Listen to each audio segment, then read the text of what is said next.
Good afternoon, everyone. Starting a little free video series off the back of a kind of recommendation I had from one or two guys in the YouTube comments and stuff like that, just asking for like top 10s and this type of thing, and a few other people asking me about transfers over the summer, who to keep an eye out for. So I just thought what I'll do is I'll make a top 10 of like likely transfers for the summer that are likely to get some sort of media attention, depending on what this news is going to be that is getting announced. On the 15th, I'm just scrolling through here. It was here earlier on, it's not anymore. But the news is coming out on the 15th, okay? And as I started making the list, I couldn't even get 10. I was getting much more than that, and I thought, you know what, brilliant. What I'll do is I'll dig a little deeper, put a bit more time into it, and we'll break it into top 10 defenders, midfielders, and attackers, okay? So we're starting this episode off today with defenders, as you've seen from the title by now. But I always like to start on this screen, guys, just have a look at the footy, and it's dropped a massive 394 points today, okay? So you can take that with a pinch of salt. It might just be people withdrawing money or whatever, but like I told you at the beginning of the week, depending on how Champions League results went, you might notice a lot of people dropping off a cliff, you know, and you'll have seen over the last couple of days the people that have dropped, and you'll understand why. They've lost the first leg, or they're injured, you know, different bits and pieces, okay? So just going to start this off, guys, so just doing a slideshow kind of set up, okay? So we've got 10 defenders to talk about today. So we're going to dive right into it, okay? And the first one I want to bring to your attention is our boy here, Kenny Lala, okay? Now, if you don't know Kenny Lala, he plays for Strasbourg. Strasbourg, as I've told you before, are like the Burnley of the French league this year. They play 5-4-1 predominantly, and he sits at right back, right wing back, depending on the opposition. If they're playing weaker teams, it kind of turns more into like a 3-6-1. You know, they kind of push the fullbacks and the wingers 3-4-3, kind of push them higher, you know.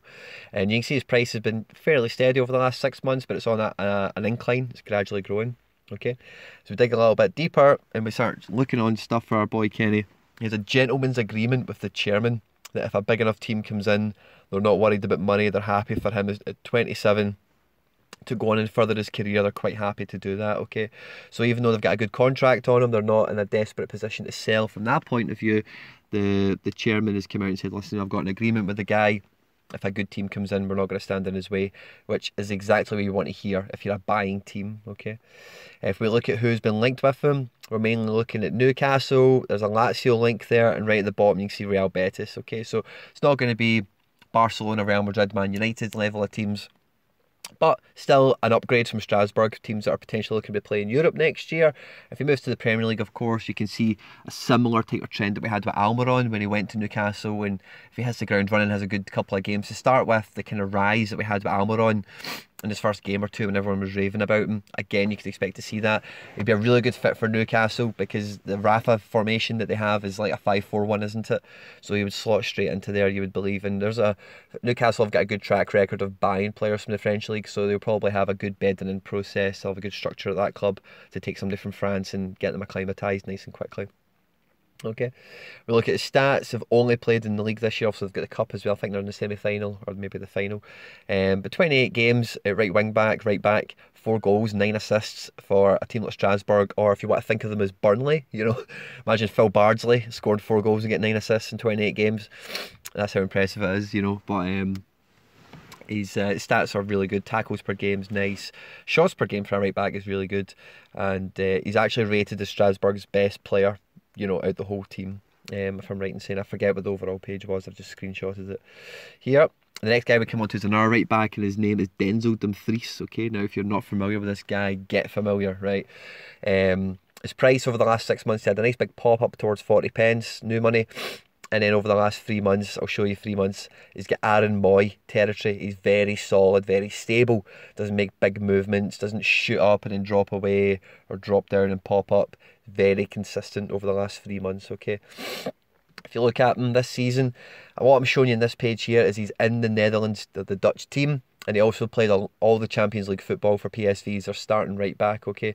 And at the age of 22, to have a full Champions League campaign under your belt and international experience is only going to stand you in good stead for a transfer, okay?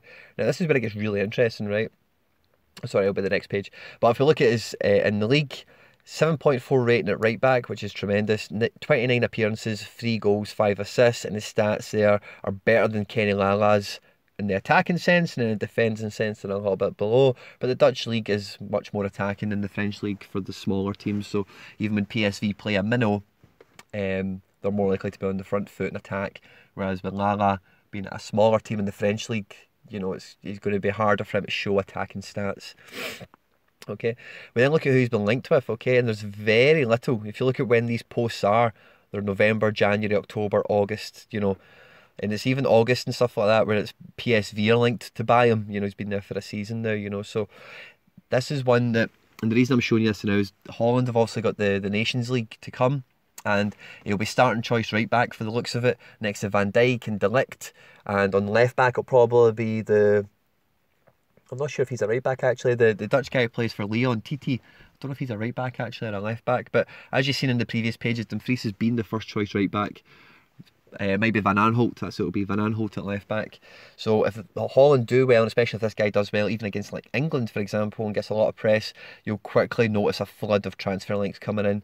And, you know, the ones that are kind of tenuous here, like Arsenal and whatever, you know, so, well, that's yet to be seen, but he's potentially in a really good position to pop over the next period with the Nations League on the horizon. Good chance to put himself in the shop window. The next one we come on to is Jerome Boateng. There's a few players in this list I'm not going to labour too much. You'll know who they are, you'll know what they're all about. But his price is on the downward, which, you know, is potentially a good opportunity to buy him. It really depends on where he's moving to, okay? If you look at the links, there is really none. You know, it's just all the stuff is just leaving. It's Boateng out. This is just one screenshot I've taken for you, but genuinely, there's one Man United link, I think, and otherwise it's just he's leaving Bayern, he's leaving Bayern, he's leaving Bayern. There's no real links to where he's going to end up, okay? So that's a wee bit up in the air, and as soon as you see those links actually ferment and actually grow into something, we find out who he's potentially going to be moving to, that's when you'll really see a movement on his price downwards or upwards, and it really depends who he's going to be linked to. He's certainly leaving, I think that's a foregone conclusion at this stage, but it's just where is he going, that's yet to be determined, okay? Similar situation with Toby Alderweireld. At a nice price now, Tottenham, if you fancy them to get past City in the Champions League, is only going to do his price wonders. In the longer term, getting knocked out doesn't mean much because we know he's out of contract. He has a minimum fee release. He's likely to leave. He might not. It's not impossible. He might sign a new deal. He might stay at Spurs. But if you look at the links, it's all Man United. There's a Liverpool link there as well, which is, I would say, a bit tenuous, you know. But it is really a Premier League move that he's probably looking at. He wants to stay in the Premier League, wants big money, he wants to win medals. He might stay at Spurs, but so that's not a definite transfer. But depending on what Football Index introduce for the summer, it might just be it might just be like I've hypothesized already. They might just put like if you score over 2,000 points on media, or you score over 1,000 points on media, then there's an extra dividend for that.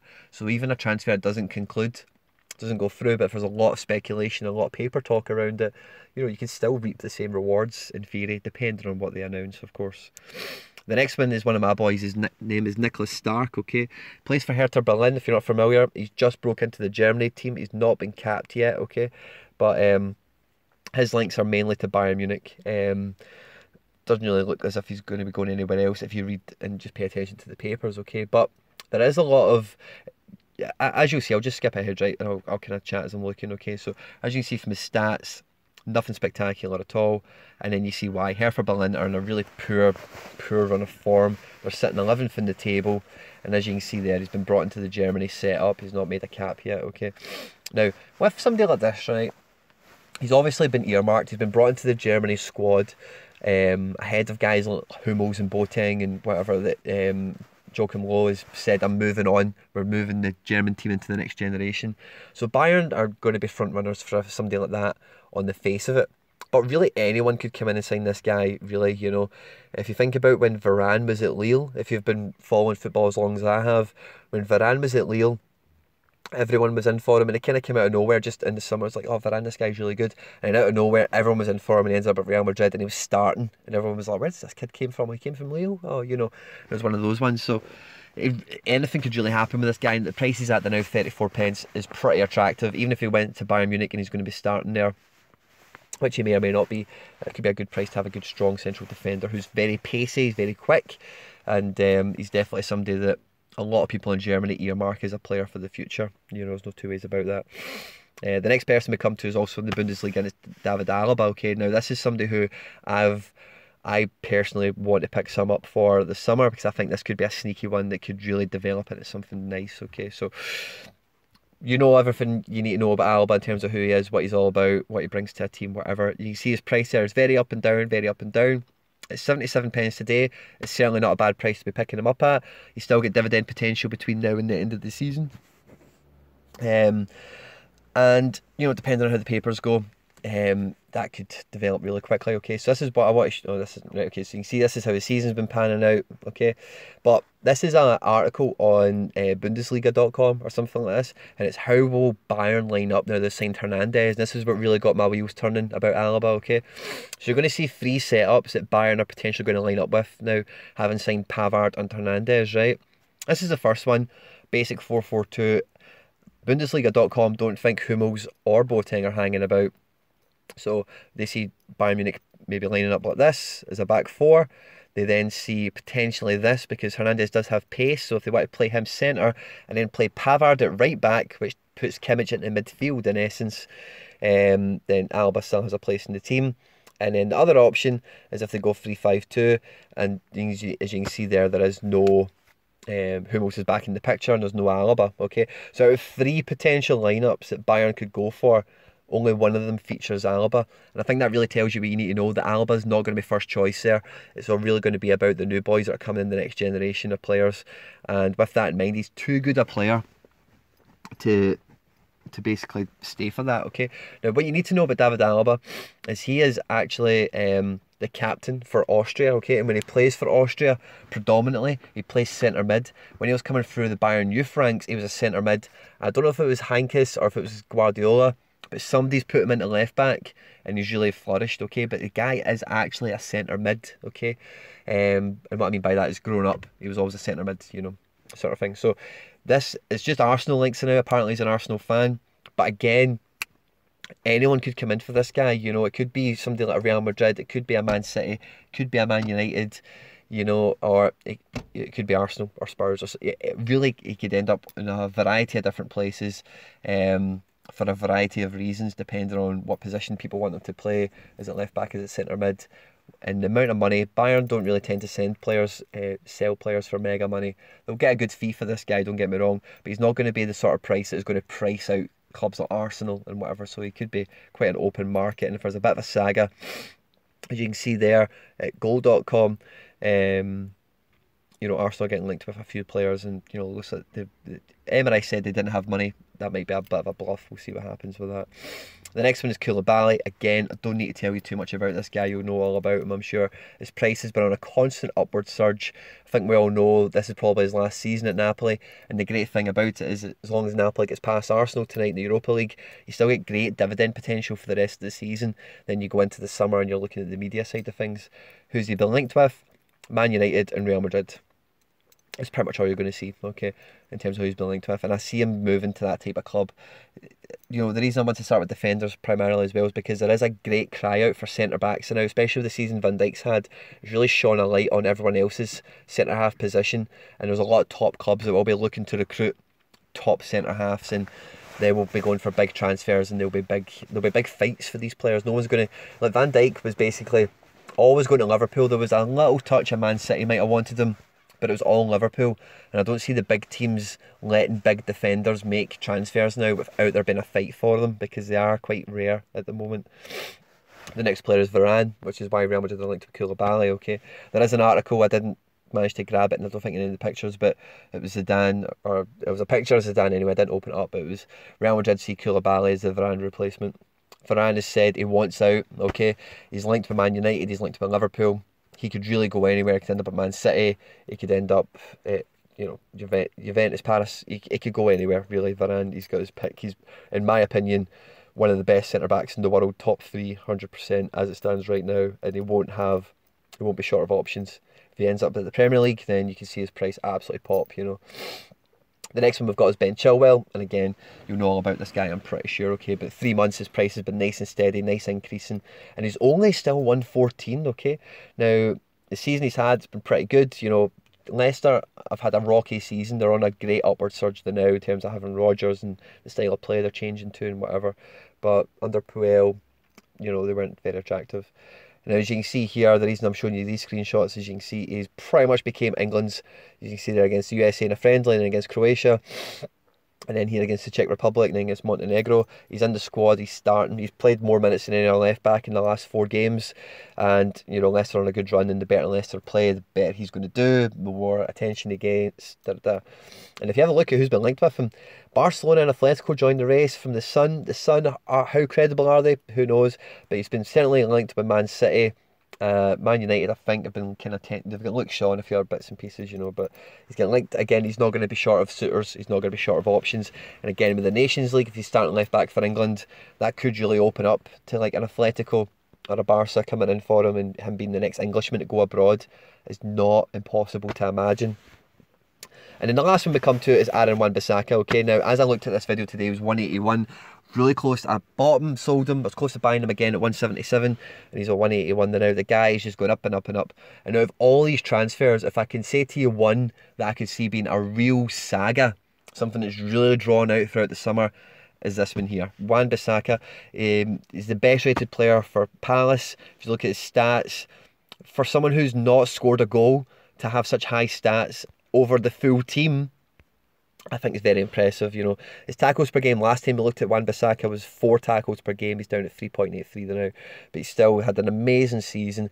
And I believe once he gets into, if he gets into the England setup for the Nations League, number one, his price will pop, but then you'll then see a much wider spectrum of teams coming for him, because the guy is an absolute unit. You know what I mean? So now it's just Spurs and Man United. You could easily see any club coming in for a guy like this. He's 21. He's an absolute unit.